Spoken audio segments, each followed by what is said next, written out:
guys, welcome back again to our Women in Career series.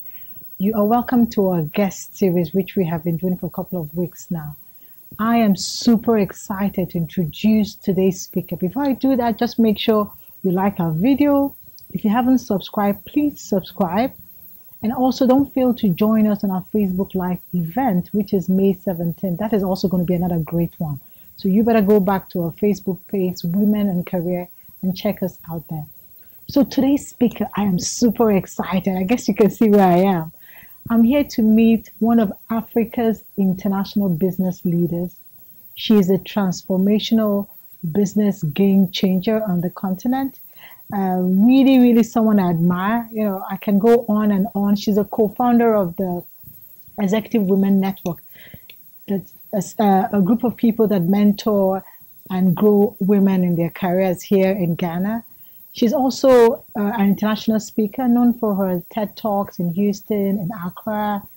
She is the one and only MD or CEO of Airtel Ghana. And by the way, the first female CEO in Ghana, probably in West Africa for all we know in the telecom industry. So I'm happy and pleased to introduce Mrs. Lucy Quist. Hi, Jane. Hi, Lucy. You know, I have been itching to introduce you. Now That's a wonderful introduction. Thank you very much. Because I feel like for me, you are more than just your role. You are a leader on the continent. I keep saying that. I was discussing with a friend, now I'm digressing. I'm discussing with a friend of mine the other day, and I told him that for me, I see Lucy as a transformational change maker on the continent. And I think the role for you is one for the continent. You should be localized. That's my own personal take. By the way, you know, I thank you so much for that, and it's always encouraging hearing that sort of feedback, particularly from someone like you that I respect and is very professional. And you're right. I think that after a while, we have to recognize that our journey has to count for more than what is visible or attainable to us as individuals. We have to be able to see, you know, bigger and greater than what's in front of us. Just yesterday, I came back from Zambia to speak at a telecoms conference, and it's particularly for that reason that I believe that, to me, our story is beyond even the African continent. You know, I was reading last week about actually Brazil having the largest Black population in the world, second only to Nigeria. wow, They have 90 million people of African descent. So the only single country that has more Black people is Nigeria. Can you imagine? So there's so much opportunity up there. So many people, especially young people, and in our case, a lot of young women who need to hear from us to know around the world that it's possible. Yes, it is. And I think you're doing a great job at it. I could go on and on. By the way, you guys also check the Executive Women Network. Lucy is also a co-founder. You can also check. We'll put the link down there. Thank you. And I would like to go straight to that. We don't take too much time into why we're actually here. Mm-hmm. I've heard your career story. One of the great videos I've watched, like I told you, the interview you had with Angie Brooks. I thought that was excellent because it talks about your whole career journey. But I'm itchy for some career tips from you. I'm sure my viewers are itchy for career tips from you. Yeah. Do you have some career tips to share? I have many. I think that today it's fair to say that, if I may, I'm sure the audience watching is male and female, but let's talk about to the girls and the women especially today. So I'll share a few tips with them. The first thing I'd say to any young woman is not to wear your gender on your sleeve.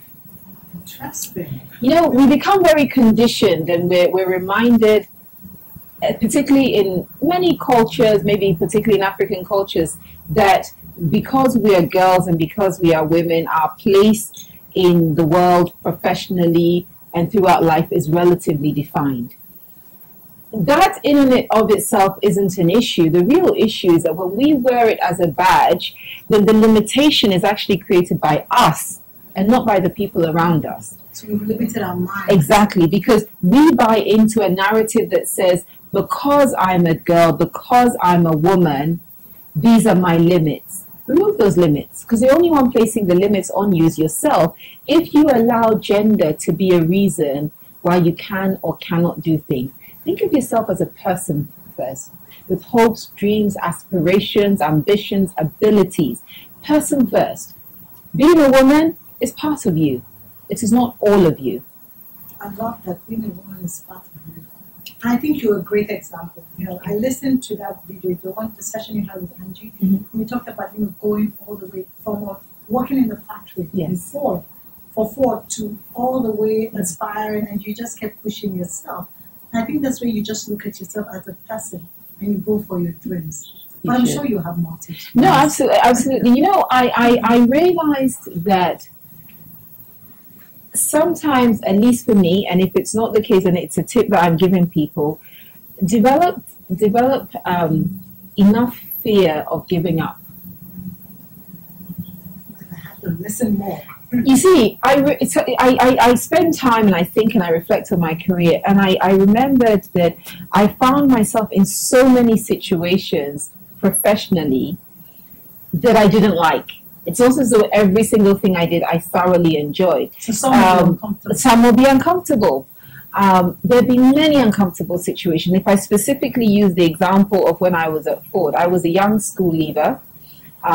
It was a low-skill job because you're working in a factory, so you learn the skills very quickly. You don't need high qualification. But that wasn't even my issue. It was very physical and it was intense because you're working in a factory. And you ran shifts, you said. Exactly. And the shifts were my biggest issue because I found it very difficult anytime I was on the night shift, which I did every 3 weeks. We were on the rotation, morning, afternoon, night shift, to sleep during the day. So throughout the week that I'd be on night shift, I'd be so cranky, so exhausted, so tired, just not in a good place. Because you're burning the candles at bottom. Exactly. And I was just not in a good place. And I remember so many times literally going to work in tears. It's like I'm going to work and I'm thinking, I don't want to go. But somehow I was more afraid of quitting than going on, than continuing. And I want to encourage people, especially young people, to be afraid to quit, right? I mean a healthy fear, because what I translated that into was, okay, I'm going to stick with what I'm doing, but I'm going to figure out what to do next, right? So you don't quit and pack your bags and sit at home and say, I'm so unhappy, this is too uncomfortable, I give up. Let that energy turn into, actually, I'm going to figure out how to get out of this. I'm going to figure out what I do next. And one of the things I tell people is that when I worked in the factory, people kept telling me, oh, I know you're ambitious and everything, but nobody gets out of here. You start, you get comfortable. And every time people said that, I'm like, no, I'm going to figure this out. Because they're trying to put you in a box. In a box. So you're just like... Exactly. So don't give up. And while you're in the midst of figuring it out, you will learn a lot. You will learn about yourself. You'll be stretched. You'll be pulled, because uncomfortable situations stretch us and they pull us. Mm-hmm. And when later in life I had to burn the candle when I was in business school, for instance, and I had to sleep only a few hours. I had a young baby and so on.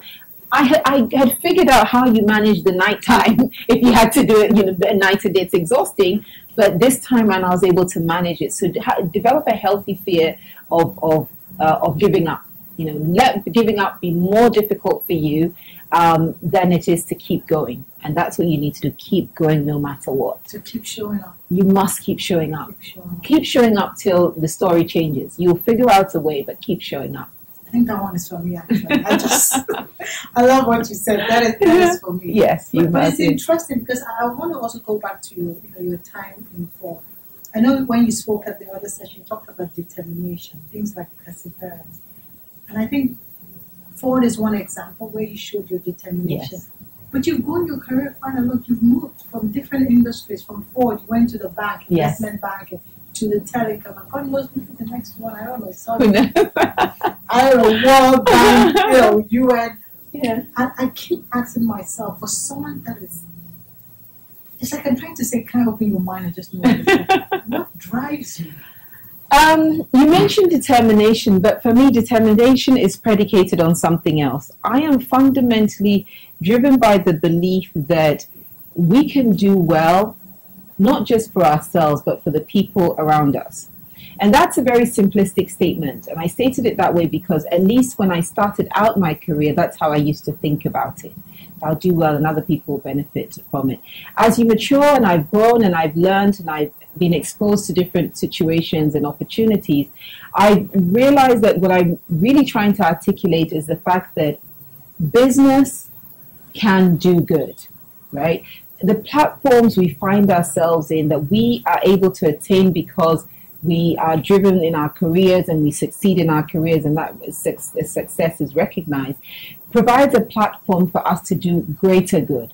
So for me, I'm driven by the fact that business is good. Good business is good for everyone. It's good for society. Makes people's lives. It's exactly not just the people who work there, or not just the people who own it. And I think particularly on our continent of Africa, we have a much bigger responsibility as business people to create prosperity for Africans. We haven't sufficiently done that yet. You know, we're far from doing it. Telecoms is one of the biggest success stories in Africa, but it's only 6.8% of GDP of Africa. That's right? So if one of the most successful industries is contributing 6.8%, very little, thank you very much. What's happening? What's happening to the rest? So you realize that we have a lot more work to do to create platforms and opportunities for people to truly become prosperous. And I'm not talking about just providing jobs, because it's great to provide jobs. It's probably a basic entry point into prosperity. We need people to believe that they can prosper. We need people's expectations to change. You know, I talked in my TED Talk about why we applaud when we build a borehole. It's completely unacceptable that we build a borehole in a village and pat ourselves on the back. It's completely unacceptable that we continue to celebrate ourselves as leaders when we have so many people whose lives have not been changed for our leadership. The before and after can't be the same. I cannot live and die and have the effect being I benefited from my existence. That's no existence. And that's really not leadership. It is not leadership. So as I'm driven by the fact that if I do well in business, I have the opportunity to create prosperity for others. Whether it's through engaging them, whether it's through the direct business that I do, whether it's by ensuring that other businesses are created. Most importantly, that by being successful, someone else believes that they too can be successful, then I know that I'm getting something done. I need more people to believe in their own prosperity and reach out for it and make it come to life. That's it. You know, I keep saying you have to write this book. You just have to write this book. So guys, you better watch it for a book. You have to write the book. But you know, listening to you, I think we could spend more time because you have so much to share. But I would say if you can give us one more tip, I would really appreciate it. You know, this journey that we're on, we have to enjoy it, but we also have to see it as a gift of responsibility. So you're enjoying the journey, but also we have to keep asking ourselves, how is the world being improved by our journey? So let that be a guiding light. Let it be like a sort of a torch that goes before us as we go through life's journey.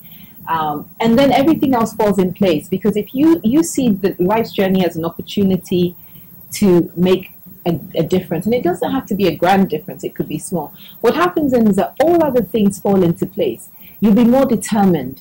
You'll be more adaptable. You'll be more willing to listen to other people. So have a big picture for life. That's for me. That's the core message. You have to have a big picture for life. And again, Jane, like I say, it doesn't mean that everyone will become a CEO or has to become a CEO. I'm talking about even in the job that you do.